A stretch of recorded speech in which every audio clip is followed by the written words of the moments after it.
ये दास्तान है उस मर्द मुजाहिद की जिसने अंधेरों में चिराग जलाया और दीन इस्लाम को उसकी असर रूह के साथ ज़िंदा किया। अस्सलाम वालेकुम, my name is Mohammad Sajjad और आप देख रहे हैं my YouTube channel learn with MSc। तो आज हम जिस स्कॉलर को डिस्कस करने जा रहे हैं वो किसी तारुफ की मोहताज नहीं है, वो है शेख अहमद सरहिंदी। बरसगीर की इस्लामी तारीख में एक अहम शख्सियत हैं। आपको मुजद्दिद अलिफ सानी यानी दूसरे 1000 साल के मुजद्दिद के तौर पर जाना जाता है। इस लक़ब की वजह यह है कि आपने एक ऐसे वक्त में दीन इस्लाम की तजदीद की जब अकबर के दौर में दीन इलाही जैसे नज़रियात इस्लामी उसूलों को पसे पुश्त डाल रहे थे। आपने इन चैलेंजेस का सामना किया और इस्लाम को उसकी असल शक्ल में पेश किया। तो आपकी अगर हम इब्तदाई ज़िंदगी देखें तो शेख अहमद सरहिंदी 1564 ईस्वी में सरहिंद पंजाब मौजूदा भारत में पैदा हुए। आप एक इल्मी सूफी ख़ानदान से ताल्लुक़ रखते थे और बचपन से ही दीनी उलूम के उसूल में दिलचस्पी रखते थे। कुरान, हदीस, फ़िक़्ह और तसव्वुफ़ में महारत हासिल की। आपकी शख्सियत का ये पहलू है कि आपने एक इल्मी बुनियाद पर इस्लाम की खिदमत की और तसव्वुफ़ को शरीयत के ताबे रखा। अगर हम इसके उस्ताद और मुर्शिद की बात करें तो शेख अहमद सरहिंदी की रूहानी सफ़र में ख्वाजा बाकी बिल्ला नक्शबंदी का किरदार अहम है। आपने उससे बैत की और नक्शबंदी सिलसिले के उसूलों को अपनाया और इस ताल्लुक़ ने आपको रूहानी बुलंदी पर पहुंचाया और आपकी इस्लाही मिशन की बुनियाद रखी। दौर का अगर मजहबी पस मंज़र हम देखें तो चैलेंजेस क्या थे। अकबर के दौर हुकूमत में दीन इलाही को फ़रोग दिया गया, जो मुख्तलिफ मज़ाहब के उसूलों को एक जगह इकट्ठा करने की एक कोशिश थी। इस नज़रिए ने इस्लाम को नुकसान पहुंचाया और मुग़ल दरबार में हिंदू रस्म और रिवाज गालिब आ गए। शेख अहमद सरहिंदी अगर हम किरदार देखें तो आपने दीन इलाही की सख्त मुखालफत की और लोगों को इस्लामी तालीमात पर वापस लाने के लिए जदोजहद की। आपने खतूत के जरिए मुग़ल दरबारियों, उलमा और अवाम को इस्लाम की असल रूह से रोशनास करवाया। अगर हम इसकी फ़लसफ़ी और तालीम की बात करें तो इस्लाम की जो तजदीद शेख अहमद सरहिंदी ने इस्लाम की जो तजदीद करते हुए शरीयत और तसव्वुफ़ के दरमियान तवाज़न कायम किया। आपने वहदतुल वजूद मतलब वजूद की यकसानियत के नज़रिए को वहदतुल शहूद की यकसानियत से बदला ताकि इस्लामी अकायद को मजबूत किया जा सके। आपकी मकतूबात खतूत का इस्लामी फ़िक्र पर बहुत गहरा असर है। इन खतूत में हुक्मरानों को इस्लाम की उसूलों पर अमल करने और आवाम को दीन की तरफ राग़िब करने का पैगाम दिया गया। अगर हम इसके सियासी मंजर पर बात करते हैं तो उन्होंने मुग़लिया पालिसियों की मुखालफत की। शेख अहमद सरहिंदी ने जहांगीर के दौर में इस्लामी उसूलों के खिलाफ जाने वाली पॉलिसियों की मुखालफत की। उस मुखालफत की वजह से आपको कैद भी किया गया, लेकिन कैद की आजमाइश ने भी आपके मिशन को मजबूत किया। और इसके बाद नेक्स्ट जनरेशन के लिए आपकी जो सर्विसेज थी इन सब कॉन्टिनेंट में, आपने इस्लामी बेदारी की जो मूवमेंट थी उनको मुतासर किया। उसके बाद शाह वलीउल्लाह और दीगर जो इस्लामी रहनुमा थे वो आपसे मुतासर हुए।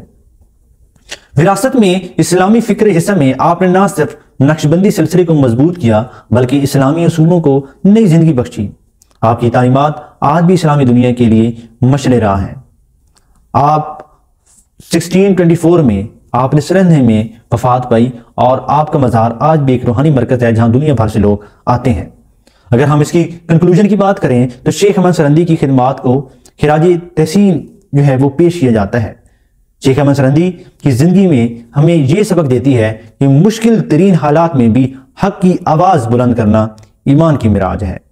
अगर हम देखें तो कितने लोग जो हैं वो हक़ की आवाज़ जो है वो आज भी बुलंद करते हैं और कितने जो लोग हैं वो एक डर से उस आवाज़ के नीचे और उस डर के नीचे या ज़मीन के नीचे ही दब जाते हैं। तो इसके बाद हमने क्योंकि दीन इलाही का जिक्र किया तो ज़रूरी है कि हम दीन अकबर का जो दीन इलाही था उसको भी डिस्कस कर लें। दीन इलाही मुग़ल बादशाह अकबर के दौर की एक मुतनाज़ा और मुनफरिद मजहबी तहरीक थी जिसे अकबर ने मुख्तलिफ मज़हब को यकजा करने की एक कोशिश के तौर पर शुरू किया। ये तहरीक उस वक़्त की बरसगीर के मजहबी और सियासी हालात का अक्स थी और उसका मकसद सल्तनत में मजहबी हम आंगी पैदा करना था। अगर इसके पस मंजर की बात करें तो अकबर 1556 में मुगल तख्त पर बैठे और इब्तदा में वो एक रवायती मुसलमान बादशाह थे, लेकिन वक्त के साथ साथ उनके ख्यालात में तब्दीली आई। मुगलिया सल्तनत में मुख्तलिफ मज़हब के मानने वाले लोग रहते थे, जिनमें हिंदू, मुसलमान, बुद्ध, ईसाई और पारसी शामिल थे। इन मज़हब के दरमियान कशीदगी और तसादम अकबर को परेशान करती थी। अकबर को यकीन था कि मजहबी हम आंगी के बगैर सल्तनत मजबूत नहीं हो सकती। उन्होंने अपने सियासी इक़्तिदार को मुस्तकम करने के लिए मुख्तलिफ मज़ाहिब के दरमियान एक पुल बनाने की कोशिश की। तो उन्होंने क्या किया कि दीन इलाही का क़याम जो था, क्योंकि एक कहा जाता है कि अकबर जो बादशाह थे वो इस्लाम को ज़्यादा नहीं जानते थे और उससे अनअवेयर थे और एक इलिटरेट कहा जाता है उन्हें। 1575 में अकबर ने फतेहपुर सकरी में इबादत खाना कायम किया, जहाँ मुख्तलिफ मज़ाहिब के उलमा और रहनुमा जमा होकर मजहबी मुबाहिसे करते थे।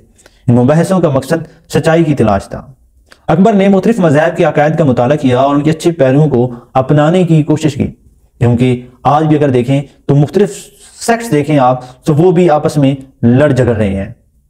तो इस तरह जहाँ पे हिंदू, सिख और मुसलमान, बुद्ध मत, पारसी, ये सब लोग जहाँ पे रहते थे तो वहाँ पे कितने एक मुख्तलिफ मजहब के लोग रहते थे, तो वहाँ पे कितने झगड़े हो सकते थे। तो ये चीज़ें अकबर को परेशान कर रही थी। तो उसने कोशिश की कि क्यों ना सब जो वहाँ के जो मजहब थे उनमें से जो अच्छी अच्छी चीज़ें हैं वो उठाकर जो है वो हम एक दीन जो है वो बना दें। और ये एक बेवकूफ़ी थी उसकी। और 1582 में उन्होंने दीन इलाही की बुनियाद रखी। दीन इलाही के जो उसूल थे, दीन इलाही किसी मखसूस मजहब पर मबनी नहीं था, बल्कि मुख्तलिफ मज़ाहिब के मुश्तरका उसूलों पर मुश्तमिल था। खुदा की वहदानियत पर यकीन, इंसानियत से मोहब्बत और रहमदिली, झूठ, हसद और जालिम से परहेज, गोश्त खाने से परहेज बाज़ जगहों पर उन्होंने किया। और बादशाह को इलाही सफ़ात का हामिल समझना भी उसकी एक बहुत बड़ी बेवकूफ़ी थी, और उसमें दीन इलाही का क़याम भी बहुत बड़ी बेवकूफ़ी थी। तो दीन इलाही की जो उसकी खसूसियात उसने बताई थी कि अकबर ने हिंदुओं को आला ओहदों पर फैज़ किया और उनकी मजहबी आज़ादी को यकीनी बनाया, क्योंकि वो ज़्यादातर हिंदुओं जो कि एक चापलूस थे, चाहे वो अंग्रेज़ों के साथ रहे चाहे वो मुगलों के साथ रहे, तो चापलूस के तौर पर वो काम करते थे और अपने आला ओहदे जो है वो उन पर वो अपॉइंट किए जाते थे। उसके बाद हिंदू मजहबी रसूमात जैसे सूरज की पूजा को भी जो अकबर बादशाह था अपने दीन इलाही में उसने उसे कबूल कर लिया कि ठीक है आप सूरज की पूजा जो है वो कर सकते हैं। इस्लामी उलमा से इख्तिलाफ था, क्योंकि इस्लाम के जो उलमा थे वो तो ज़ाहिर है हमने तो कुरान और हदीस को ही देखना है, फ़िक़ही चीज़ों को देखना है। तो अकबर ने उलमा के असर को कम करने की कोशिश की और फ़िक़ही जो इख्तिलाफात थे उसको नज़रअंदाज किया। उन्होंने खुद को मजहब के मामले में हतमी अथॉरिटी करार दिया। मुबाहिसों के दौरान उलमा के रवैये और तंग नजरी ने अकबर को मजहब के रवायती ख्यालात से बददिल किया। उसके नतीजे में उन्होंने दीन इलाही की बुनियाद रखी, जो उलमा से हटकर एक निज़ाम था। उसके बाद उस पर तनकीद की जाने लगी और मुखालफत भी की। उलमा की तनकीद, उलमा और सूफिया ने दीन इलाही को गैर इस्लामी करार दिया। खास तौर पर इसमें शेख अहमद सरहंदी ने दीन इलाही की शदीद मुखालफत की और इसे इस्लामी अकायद के लिए एक खतरा करार दिया। अवामी जो कबूलियत की अकबर बादशाह की वो भी कम होने लगी और दीन इलाही अवाम में मकबूल नहीं हो सका, क्योंकि ये एक मखसूस तबके तक महदूद था। उसकी पेचीदगी और अकबर के इख्तियारात को हद से बढ़ोतरी ने गैर मकबूल बना दिया। इसके अगर सियासी असरात देखो तो ये तहरीक जो थी वो अकबर की वफात के बाद ख़त्म हो गई। जहांगीर जब आए और शाहजहां जैसे हुक्मरानों ने दीन इलाही के नज़रियात को तर्क कर दिया और दोबारा इस्लामी उसूलों पर अमल किया। नताइज और असरात की बात करें तो दीन इलाही ने बरसगीर में मजहबी रवायात की तस्वीर को फ़रोग़ दिया, और लेकिन ये अमली तौर पर नाकाम रहा। अकबर ने इस तहरीक के जरिए अपनी सल्तनत को तो मुस्तहकम किया, लेकिन मजहबी मामलात में मुदाखलत ये बायस उलमा और अवाम का एतमाद खो दिया था। अकबर का दीन एक मुनफरिद और मुतनाज़ा तजर्बा था, जो मजहबी हम आंगी पैदा करने की कोशिश थी, लेकिन ये तहरीक अवाम और उलमा की मुखालफत की बहस नाकाम हुई। और दीन इलाही की कहानी में हमें ये सबक देती है कि मजहबी मामलात में तवाज़ुन और अवामी कबूलियत भी ज़रूरी होती है। अकबर की कोशिशें तारीख का हिस्सा हैं, लेकिन उनका इंजाम उसकी याद दहानी है कि मजहब को मुसल्लत नहीं किया जा सकता। लेकिन इसमें सबसे जो ज़्यादा मुखालिफ में आते थे और उनका नाम था शेख अहमद सरहंदी, जिन्होंने अकबर की ओपनली जो है वहाँ पे मुखालफत की थी और अपने उलमा को समझाया था। कुछ ये नहीं है आप समझें कि सिर्फ हिंदू लोग थे उन्होंने इसको एक्सेप्ट किया, बल्कि हमारे खुशामदी उलमाओं का भी टोला था जो मुग़ल के दरबारियों में से थे और उन्होंने भी इसको कबूल किया था। लेकिन बाद में शेख अहमद सरहंदी ने उनकी भी आंखें खोली। तो ये थे सारी उनका जो सियासी और उसके बाद मजहबी जो खिदमात थी शेख अहमद सरहंदी की। अब तक दीजिए इजाज़त, अपना ख्याल रखिएगा। अल्लाह हाफिज़।